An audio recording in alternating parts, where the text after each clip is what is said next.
하고 여러분 안녕하세요. 이번 시간에는 연대기적 성인결혼 3주차 창조시대에 관해서 알아보도록 하겠습니다. 여러분들에게 올려드린 그 성경으로는 mp3 파일은 15일부터 21일째인데 혹시 여러분들이 읽지 못한 사람들이 있으면 지금이라도 시간을 내서 그 1일부터 14일까지를 여러분들이 좀 읽으시길 바랍니다. 자, 우리가 이 성경 읽기 창조시대 하기 전에 지난 시간에 했던 걸 조금 복습을 하도록 해보십시다. 성경 읽기 두 가지 방법이 있는데 그 두 가지 방법은 첫 번째는 줄거리 따라 읽기, 스토리 라인이 있고 두 번째는 메시지 따라 읽기, 메시지 라인이 있다. 줄거리 따라 읽기는 육하원칙에 의해서 사실의 내용을 읽는 것이고 나열을 통해서 내용을 읽는 것이고 메시지 라인은 메시지를 읽는 것입니다. 그래서 우리가 성경에 있는 어떤 사건과 내용을 따라서 하나님께서 우리에게 뭘 하라고 하신가 하는 것을 이제 메시지 라인을 따라서 이제 읽어가는 것이죠. 하나님의 중심의 세계관을 따라서 하나님과 나와의 관계를 찾아 이해하는 것이 메시지 따라 읽기다 하는 것입니다. 줄거리 따라 읽기는 사실을 추구하지만 메시지 따라 읽기는 확신을 추구한다. 제가 말씀을 드렸습니다. 줄거리 따라 스토리 라인은 무엇이 일어났는가? 성경에 있는 사실 자체를 탐구하지만 메시지 라인은 무엇을 어떻게 믿어야 되는가? 그 사실을 통해서 내가 하나님과 어떤 관계를 가지고 살아가야 하는가 하는 것을 우리가 배워야 한다는 것입니다. 스토리 라인으로서는 연대기적으로 배열하여 시간의 흐름으로 내용을 파악하고 그걸 통해서 메시지를 찾기 위한 시대적 배경을 또 이해를 합니다. 근데 메시지 라인은 시대적 배경과 관점에 의해서 상황을 이해하고 하나님과의 관계성을 찾는 것이 어떻게 해서 사람들이 하나님과의 관계성에서 멀어지는가, 내가 이 관계성을 회복하기 위해서는 어떻게 해야 되는가, 이런 것을 우리가 성경을 통해서 메시지를 얻는 것입니다. 성경 읽기의 세 가지 성경신학적 관점은 종말론적 구속의 역사를 제일 먼저 이야기했어요. 두 번째는 하나님 나라의 회복, 세 번째는 구별된 삶이다. 이렇게 이 세 가지 관점으로 이 성경을 우리가 읽을 것이다 하겠습니다. 이 종말론적 구속의 역사라는 것은 이 역사라는 것은 시작이 있고 끝이 있어요. 그 시작과 끝은 창조로부터 심판으로 끝나는데 그 가운데 하나님의 섭리와 구속이 있습니다. 왜? 죄에 빠져 있기 때문에 하나님께서 끊임없이 인간을 구속하려는 그런 역사로 점철되어 있습니다. 성경의 역사는. 그래서 이걸 갖다가 종말론적 구속의 역사입니다. 역사는 순환하는 것이 아닙니다. 역사는 창조에서부터 종말로 나아가는 그런 역사입니다. 두 번째는 하나님 나라 회복입니다. 이것은 하나님의 통치의 회복의 역사라 그랬죠. 하나님께서 어떻게 이 인류를 통치하려고 애쓰셨는가 하는 것을 성경은 우리에게 가르치고 있는 것이에요. 세 번째는 우리가 성경을 통해서 내가 변화되기 이전의 삶을 벗어버리고 변화된 이후의 삶을 어떻게 살아갈 것인가 하는 그 내용을 우리가 살펴보면서 성경을 읽어야 한다는 거 이 말씀을 드렸죠. 그러니까 요거는 이제 지성적 읽기를 통해서 종말론적 구속의 역사를 살펴봅니다. 성경 내용을 살펴보는 것이죠. 감성적 읽기를 통해서 어떻게 하면 하나님의 나라를 하나님의 통치를 회복할 수 있을 것인가 하는 것을 우리가 배워야 되는 것이고, 의지적인 결단을 통해서 세상 사람들과 다른 구별된 삶을 살아야겠다는 결단을 우리가 해야 한다는 것입니다. 세 관점과 세 개념을 정리를 하면 종말론적 구속사적 관점, 하나님 나라의 관점, 거룩한 삶의 관점은 인위와 신위와 자기중심성이라는 이 세 가지 개념과 연관성을 가지고 있는데, 이 사람이 자기 마음대로 행동하는 이 인위라는 것은 그 배후에 자기중심성이라는 것이 자리 잡고 있다는 것이 연결되어 있죠. 근데 이 하나님께서 원하시는 행위를 통해서 종말론적 구속사를 파악하고 하나님 나라, 하나님의 통치를 라는 관점으로 우리가 보게 되고, 하나님의 행하심에 따라서 거룩한 삶이 무엇인가 하는 것을 우리가 살펴본다는 것입니다. 이게 연결되어 있다는 것이죠. 자, 근데 이 신위, 인위, 자기중심성은 뭔가 하나 빠져 있는 것 같죠. 그래서 제가 이제 신위에 순종하는 첫 번째 길은 자기중심성을 내려놓는 것인데, 그럼 자기중심성을 어떻게 내려놓는 것인가? 우리가 성경을 통해서 하나님의 중심성으로 우리가 바뀌어야 한다는 것을 이야기했어요. 자, 여기 이제 세 가지 관점입니다. 종말론적 구속의 역사, 하나님 나라 회복, 구별된 삶, 신위, 인위, 자기중심성인데 우리가 성경을 읽고 이런 하나님의 뜻을 파악해서 종말론적 부속사의 관점으로 성경을 읽고 하나님의 뜻을 파악하고 그리고는 하나님 나라 회복을 위해서 우리가 결단을 해야 되고 거룩한 삶을 살기 위해서 우리를 세상과 구별하는 그런 사람들이 되어야 한다는 것입니다. 그래서 인위에서 자기 중심 신위로 바뀌는 그 과정을 이제는 인위에서 신위로 바뀌는데 이 인위라는 행동, 사람이 자기 마음대로 행하는 행동이라는 것은 그 배후에 어떤 생각에 의해서 나오는 거예요. 세계관에 의해서. 그걸 갖다 뭐라 하냐면 자기 중심성이다 이렇게 얘기합니다. 자기 중심성에서 인위가 나옵니다. 근데 우리가 성경을 읽음으로써 자기 중심성을 갖다가 하나님의 중심성으로 바꿔가야 한다고 제가 말씀을 드렸어요. 그래서 이 하나님 중심성에서 뭐가 나오는 거 하니까 하나님께서 원하시는 행위가 나오는 것이에요. 그래서 이런 과정을 통해서 궁극적으로 인위가 신유로 이제 변화가 됩니다. 그래서 이 세 가지 개념이 없는 것이 이 개념이에요. 이 개념. 그래서 이제 자기 중심성이 성경을 읽기를 통해서 하나님 중심성으로 바뀌고 이 하나님 중심성을 통해서 우리가 하나님의 뜻이 무엇인가를 행할 수 있게 된다고 제가 말씀을 드렸습니다.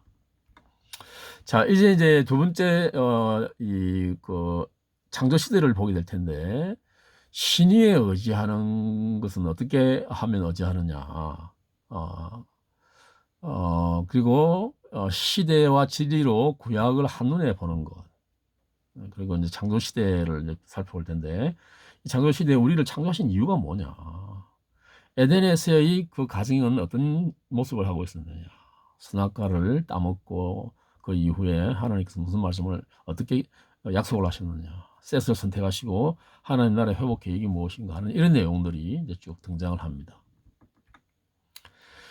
여기도 이제 동영상이 나오는데 지금 제가 이제 마이크가 지금 없어서 이걸 스피커가 없어서 스피커에 이제 이게 녹화를 못하는 그런 상황입니다. 그래서 혹시 우리가 이제 학교에 가면 이 동영상을 여러분과 함께 나누도록 그렇게 할게요. 하나님께 전적으로 의지해야 한다는 것을 보여주는 동영상인데, 자, 첫 번째로 이제 시대와 진리로 구약을 한눈에 보기를 한번 보도록 하십시다. 자, 시간의 흐름으로 본 구약을 제일 먼저는 이제 창조 시대가 나오고 두 번째는 족장 시대가 나와요. 족장 시대가 나오는데 그 세 번째는 족장 시대 이후에 이제 그 아브라함의 후손들이 다 애굽에 살다가 이제 하나님의 도우심으로 애굽을 탈출하죠. 그리고 이제 광야에서 40년 동안 생활하는 장면이 나오고요. 그리고는 이제 가나안 땅을 정복하는 이야기가 나오고 그 다음에 사사 시대가 나옵니다. 사사 시대 이후에는 이제 사사 시대 마지막 사무엘에 의해서 왕이 선출이 되죠. 그래서 이제 통일왕국 시대가 이제 전개가 되고 솔로몬 아들 이후부터 이스라엘이 북왕국과 남왕국으로 분열이 됩니다. 그래서 분열 왕국이 이제 전개가 되고 그리고는 포로로 잡혀가요. 포로 시대. 포로 잡혀갔다가 이제 다시 돌아옵니다. 다시 돌아오는데 이때가 이제 귀한 시대 이렇게 얘기를 합니다. 근데 이 시간에는 창조 시대와 족장 시대, 창세기와 출애굽기와 이렇게 레위기, 민수기, 신명기, 그다음에 가나안 정복 시대에는 여호수아, 사사 시대는 사사기록기, 그다음에 통일왕국 시대는 여기는 이제 열왕기, 사무엘상, 사무엘하 이렇게 쭉 나와 있죠. 열왕기상 앞부분까지. 이제 분열 왕국 시대는 열왕기 상부터 열왕기 하까지 이렇게 이제 돼 있고 포로 시대 이렇게 이제 돼 있고 그리고 이제 역대상과 사무엘하가 이제 겹치고요. 그다음에 역대하는 열왕기 상과 열왕기 하와 연결이 됩니다. 포로 시대까지. 시가서는 창세기 때 욥기가 등장을 합니다. 에스라 느헤미야가 이제 등장하고 시가서에는 욥기가 이제 나옵니다. 창세기 당시에 아브라함이 이제 세상을 떠날 때처럼 이제 등장하는 배경이죠. 그리고는 이제 시편 여기 나와 있고 그 다윗이 한 시가 제일 많으니까 다윗부터 시작하고요. 전도서 하면 아가스는 솔로몬 때 이제 시작이 되는 것이고 요나서, 아모스, 호세아, 이사야서, 미가 이렇게 나훔, 예레미야, 에가, 스바냐, 하박국, 예레미야, 에가. 그다음에 이제 다니엘서가 이제 겹치게 나오고요. 에스겔서도 겹쳐 나옵니다. 그리고 오바댜, 스가랴, 학개, 요엘서, 말라기서 이렇게 이제 연서가 역사적으로 전개가 됩니다. 시간적으로 볼 때. 이제 지리적으로 보면 제일 먼저 갈대아 우르라는 곳이 이제 여기 있습니다. 여기 이쪽이 이제 갈대아 우르라는 지역이 있어요. 여기서부터 이제 가나안 땅으로 들어와 가지고 애굽으로 들어가는 것이 이제 창세기 전체적인 과정이에요. 이런 식으로 갈대아 우르에서 나와서 하란을 거쳐서 가나안 땅에 머물다가 이제 결국은 이제 야곱 시대 때 기근이 와가지고 요셉이 총리로 있었던 애굽으로 다 내려가는 가족들이 그런 얘기 이제 창세기 끝 부분을 차지하고 있습니다. 그리고는 이제 출애굽기는 이제 애굽을 탈출해가지고 시내 광야에서 이제 이 호렙산을 찾아가서 그거죠. 찾아가서 시내산안에 찾아가가지고 거기서 이제 하나님 율법을 받습니다. 하나님 율법을 받고 그리고 이제 광야에서 이제 방황하게 되는데 가데스 바네아로 올라갔다가 이제 하나님께 불순종해서 방황하게 되는데 그걸 민수기가 이제 그리고 있어요. 방황하다가 이제 모압 평지에서 신명기의 말씀을 전하고 그리고는 이제 여호수아서를 통해서 이제 안으로 들어갑니다. 이렇게 가나안 땅으로 들어가죠. 들어가고 자 원래는 지금 이게 이제 요단 갈릴리 호수고 이게 사해인데 이게 여기 와 있어야 되겠죠. 여기 와 있어야 되는데 지금 이제 여러분들에게 설명하기 위해서 일부러 이렇게 이제 이 사이를 좀 공간을 크게 하기 위해서 여기 오른쪽으로 당겨 놓은 겁니다. 그리고 사사기를 거쳐서 룻기도 여기에 있고요. 그리고 이제 사무엘 상하, 열왕기 상하, 그리고는 포로로 잡혀갑니다. 이렇게 북왕국은 아수르에 의해서, 남왕국은 바벨론에 의해서 잡혀갑니다. 이렇게 BC 722년과 586년에 잡혀가는 거예요. 이게 이제 지리로 성경을 볼 때는 다시 이제 여기서 이제 다시 돌아오죠. 포로기에서 아수르에 붙잡혀간 북왕국 이스라엘은 완전히 없어집니다. 나라가 그죠. 그리고 여기 이제 바벨론에서 잡혀간 유다 민족은 다시 이제 돌아오는 것이죠. 돌아옵니다. 이렇게 에스라 느헤미야, 스룹바벨 에스라 느헤미야에서 이렇게 돌아옵니다. 이게 이제 지리를 보는 구약이고요. 이제 제일 먼저 창조 시대를 우리가 한번 보도록 그렇게 하겠습니다. 자, 창조시대 제일 먼저 창세기 1장부터 11장까지를 원역사다 그렇게 얘기합니다. 이 원역사라는 것은 나중에 조금 이따 설명하겠습니다만은 이 기원 원자인데 이 두 가지 원자로 쓰는 경우도 있어요. 이때는 주요 인물은 아담과 아벨, 에녹, 노아 이런 계통이고 주요 사건 청지창조와 대홍수, 청지창조와 타락, 대홍수와 바벨탑 이렇게 나오고요. 태초부터 비시한 아브라함이 등장할 때까지 2165년까지 이렇게 이제 시대적으로 우리가 생각해 볼 수가 있습니다.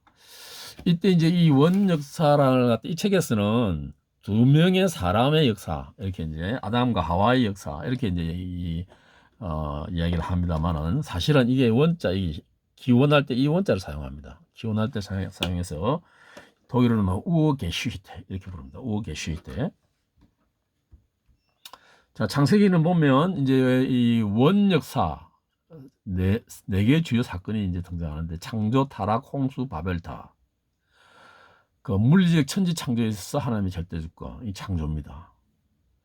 인간이 자기 이 마음대로 행동함으로써 타락하지만 인간의 구원에 있어서 하나님의 절대 주권을 하나님이 선포하시죠. 창세기 3장 15절에. 홍수도 인간들이 워낙 악을 많이 죄를 짓고 하니까 심판에 의해서 하나님 절대 주권을 보여주시는 그런 장면이 나옵니다. 사람들이 자기 힘으로 바벨탑을 지으려고 하자 인류 분산을 시켜버려요. 분산시키면 말이 안 통하니까 막 분산돼서 자기들끼리 이제 살아가는 것이죠. 이게 하나님의 절대 주권이 이제 등장합니다. 원역사에서 네 번의 이 사건을 통해서 하나님의 절대 주권을 보여주는 그런 사건이 나오고요. 그 다음에 이제 족장 시대가 12장부터 50장까지 전개되는데 4명의 족장, 아브라함과 이삭과 야곱과 요셉 이 4명의 족장이 등장합니다. 그래서 이 4명을 선택하신 분은 하나님이죠. 선택이 하나님의 주권입니다. 아브라함은 하나님의 이 신적인 부르심에 의해서 부르심을 받고 또 이삭은 자기 아버지 아브라함과 함께 하나님께서 이삭을 바쳐 제사를 드리라 하니까 아브라함이 순종해서 이삭을 데리고 가는데 이삭은 정할 수 있는 나이임에도 불구하고 정하지 아니하고 하나님께 이제 순종합니다. 아버지께. 그래서 이제 신적인 탄생이다 이렇게 이제 부릅니다. 야곱은 굉장히 그 파란만장한 인생을 보내죠. 자기 마음대로 행하려는 그런 그게 굉장히 많은 사람이었는데, 고집이 센 사람이었는데, 그럼에도 불구하고 하나님께서 그 야곱을 돌봐줍니다. 신적인 돌보심. 요셉은 정말 뭐 자기를 원치 않게 애굽으로 팔려가는데, 그걸 통해서 하나님께서 구속의 역사를 보여주시는 거예요. 그래서 이게 신적인 통제다, 이렇게 이제 우리가 얘기를 할 수 있다는 것입니다. 타락한 인간이 자기중심적 역사를 보여주는 것이 타락과 홍수고요. 이거는 이제 그 나라를 다시 세우기 위한 하나님의 구원의 계획, 하나님 나라를 세우기 위해서 이 족장들을 통해서 일하신 하나님의 모습을 우리가 창세기를 통해서 볼 수가 있습니다. 시간적으로 본다 그러면요, 어느 시점인지는 우리가 정확하게 알지 못하지만, 타락의 시점이 있고, 그리고는 이제 살아가다가 홍수 사건이 이제 일어납니다. 홍수 사건이 노아 때 이제 홍수 사건이 일어나고, 그리고는 또 얼마 시간이 지나고 난 이후에 바벨탑 사건이 또 일어나고, 거기서부터 이제 종족이 흩어져 가지고 드디어 이제 아브라함의 탄생이 2166년 경에 아브라함이 태어납니다. 그리고는 아브라함이 우상으로 아주 가득 찼던 갈대 우르를 떠나서 이제 가나안 땅으로 들어오는데, 그때 거기서 이제 이삭이 BC 2066년도 출생을 합니다. 이삭은 60년이 지난 이후에 에서와 야곱이 쌍둥이로 이제 출생을 하죠. 그리고는 한참 더 지나서 아브라함이 죽고요. 그리고는 요셉이 아브라함이 죽고 난 이후에 BC 1915년에 요셉이 출생합니다. 1898년에는 BC 1898년에는 요셉이 애굽에 팔려가고요. 1876년 한 22년이 지난 이후에 야곱 가족이 애굽으로 이주합니다. 그래서 이 요셉이 애굽으로 팔려갈 때가 요셉이 18살이었는데 요셉이 이제 그 종리 대신으로 된 해가 22년이 지난 30살이었기 때문에 40살이었기 때문에 이제 30살이 청리가 되어서 40살경에 이제 그 애굽 가족이 애굽으로 이주해서 그리고는 조금 더 지나다가 요셉이 BC 1805년에 죽는 것으로 창세기의 시간의 흐름이 이제 전개가 됩니다. 창세기 1장 1절, 여러분 잘 아는 말씀이죠. 태초에 하나님이 천지를 창조하시니라. 제일 중요한 말씀 중에 하나입니다. 그렇죠? 하나님이 이 온 우주를 만드셨어요. 하늘과 땅을 만드셨다 이 말이죠. 자, 진화론은 없습니다. 무신론도 없어요. 다신론, 범신론도 없습니다. 신이 여러 개다. 이 세상 저 천지에 그냥 물건마다 신들이 다 있다. 이런 건 다 거짓입니다.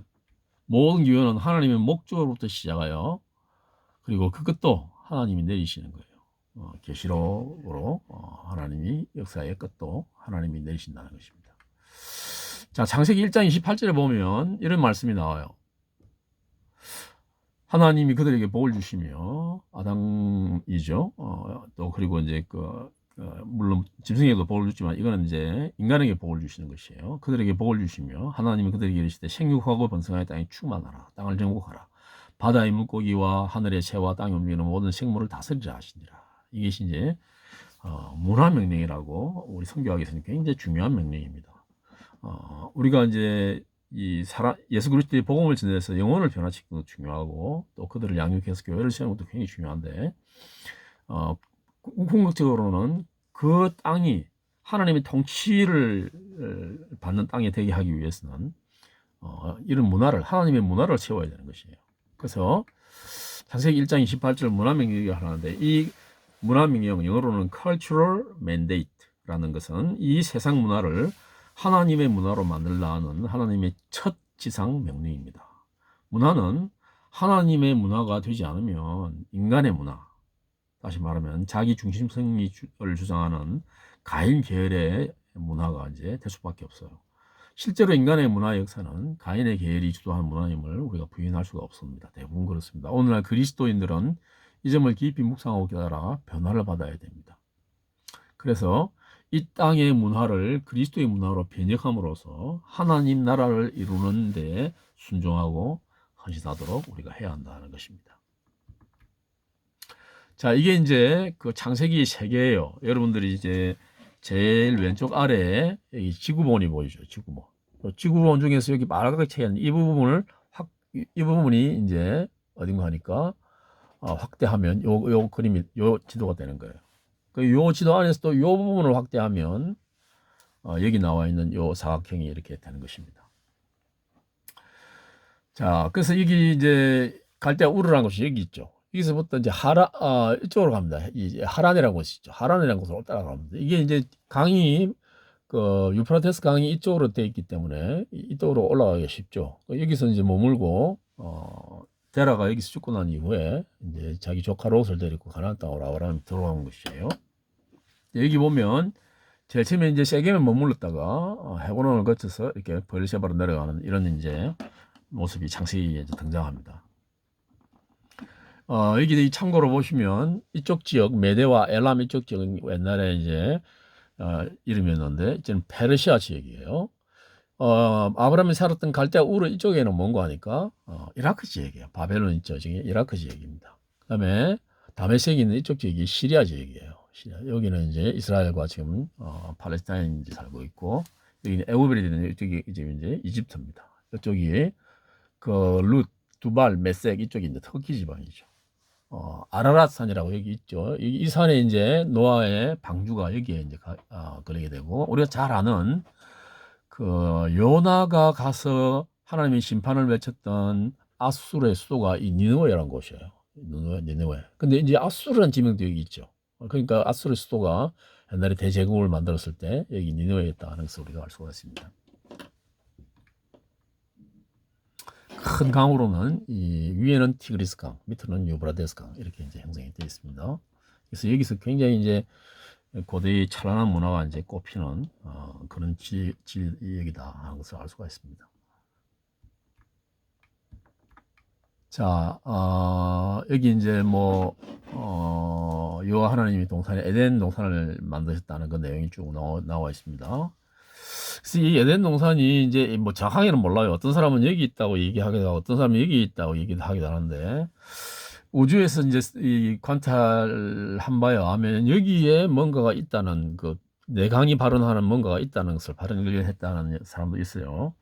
어쨌든 이게 이제 기온강과 비송강, 이런 티그리스강, 유프라테스강, 이런 이제 내강이 에덴 동산에서 발언한 걸로 이제 나오는데, 이 에덴 동산이 이제 정확한 위치는 모르지만, 분명히 이제 실제 하는 것이었는데, 지금 그 위치가 정확하게 어딘지 잘 몰라요. 각이 에덴에서부터 흘러나와 동산을 적시고, 거기서부터 갈라져 네 근원이 되었으니, 첫째 이름은 비손이다. 이같이 하나님이 그 사람을 쫓아내고, 에덴 동산 동쪽에 그룹들과 두루 도는 불칼을 두어 생명나무의 길을 지키게 하시니라. 그래서 이제 사람들이 타락하고 난 이후에 이제 에덴에서 쫓겨나고 거기서 이제 하나님께서 이제 지키시는 거죠. 천사를 도와가지고. 그리고 이제 그 땅에서 이제 경작을 하면서 가인을 낳고 아벨을 낳았는데 가인이 아벨을 죽이고 도망을 갑니다. 그래서 가인이 여호와 앞을 떠나 에덴 동쪽, 그러니까 에덴 동쪽 이쪽입니다. 노 땅, 지금 이란 땅이죠. 노 땅에 거주하더니 이렇게 이제 기록이 되어 있습니다. 노아 홍수 당시에 7째 달, 곧 그 달 11의 날에 방주가 아라랏 산에 머물렀다. 아라랏 산 여기입니다. 여기 이제 터키와 아르메니아와 여기 지금 이제 이라크가 만나는 세 나라가 만나는 곳이 이 지역이에요. 그렇기 때문에 지금 이제 여러분들이 이제 유튜브 같은데 이 노아의 방주를 치시면 그 방주 흔적들이 그게 나와 있는 공중에서 촬영한 그 부분이 나와 있습니다. 참고를 좀 해보시기 바랍니다. 자, 하나님께서 우리를 창조하신 이유가 뭐냐?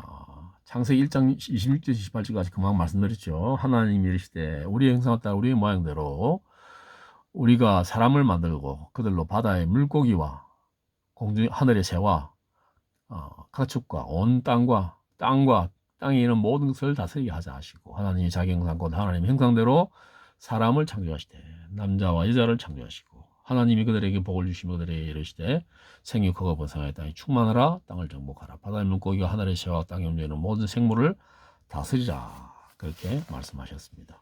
그래서 하나님의 형상대로 지음받은 유일한 존재가 누구냐 하니까 남자와 여자 사람이라는 거예요.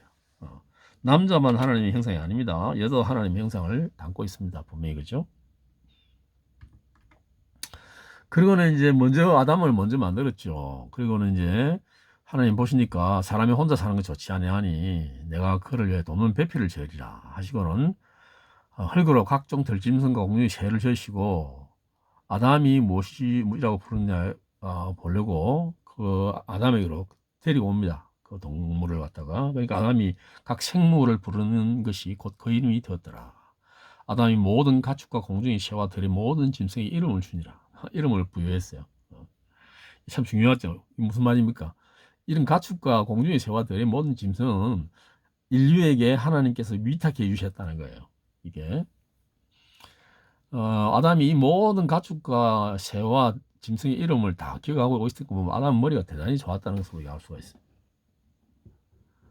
어쨌든 간에 아담이 돕는 배필이 없으므로 여호와 하나님이 아담을 깊이 잠들게 하시니 잠들매 그가 그 갈빗대 하나를 취하고 살로 대신 채우시고 여호와 하나님이 아담에게 취하신 그 갈빗대로 여자를 만드시고 그를 아담에게로 이끌어오시니 아담이 이르되 이는 내 뼈 중에 뼈요 내 살 중에 살이다. 이것을 남자에게서 취하였은즉 여자라 부르리라 하니라. 이러므로 남자가 부모를 떠나 그의 아내와 합하여 둘이 한 몸을 이룰지어다. 그렇게 하면서 아담과 그의 아내 두 사람이 벌거벗었으나 부끄러워하지 않으냐. 이렇게 결혼이 이제 성립되는 된 건 하나님 주리에 성립되는 건데 이 결혼의 등식이라는 것은 1 플러스 1이 1이 돼야 돼요. 이거 2가 되는데 2가 되면 안 돼요. 한 몸이 돼야 되는 것이죠. 둘이 합하여 한 몸을 이루어야 된단 말이에요. 그래서 그러기 위해서는 이렇게 돼야지 수학적으로 맞지 않습니까? 자기의 것을 양보하는 거예요. 희생하는 거예요. 그죠? 이렇게 함으로써 결혼이 평화롭게 유지가 될 수 있다는 것입니다. 자, 이제 선악과 이야기가 나오는데 우리가 조금 쉬었다가 선악과 이야기를 하도록 그렇게 하겠습니다.